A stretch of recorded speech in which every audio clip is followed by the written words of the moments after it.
जय मसीह की आप सभी को। आज परमेश्वर का वचन हमें बताना चाहता है कि परमेश्वर के लिए कोई भी काम असंभव नहीं।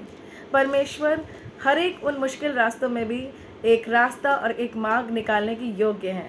परमेश्वर का वचन यशाया उसके 41 चैप्टर में बताता है कि मैं मुंडे टीलों में भी नदियाँ और मैदानों के बीच में सोते बहाऊंगा। मैं जंगल को ताल और निर्जल देश को सोते ही सोते कर दूंगा। मैं जंगल में देवदार, बबूल, मेहंदी और जैतून उगाऊंगा। मैं अराबा में सनोबार, चिनार और चीड़ इकट्ठे लगाऊंगा, जिससे लोग देख करके जान लें और पूरी रीति से सोच करके समझ लें कि मैं यहोवा के हाथ का किया हुआ है और इज़राइल के पवित्र का सजा हुआ है। परमेश्वर का धन्यवाद इस अच्छे वचन के लिए कि परमेश्वर आज हमें बताना चाहते हैं कि उस परिस्थिति या उन तकलीफ़ों में भी या उन परेशानियों में भी परमेश्वर हमारे साथ खड़े रहते हैं।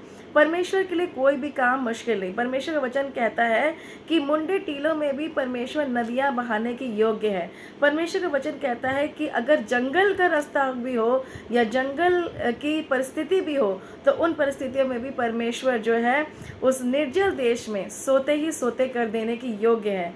परमेश्वर का वचन कहता है कि परमेश्वर ऐसे स्थानों में जो जंगल का स्थान है, जहाँ पर परमेश्वर चाहता है कि वह देवदार, बबूल, मेहंदी और जैतून उगाए।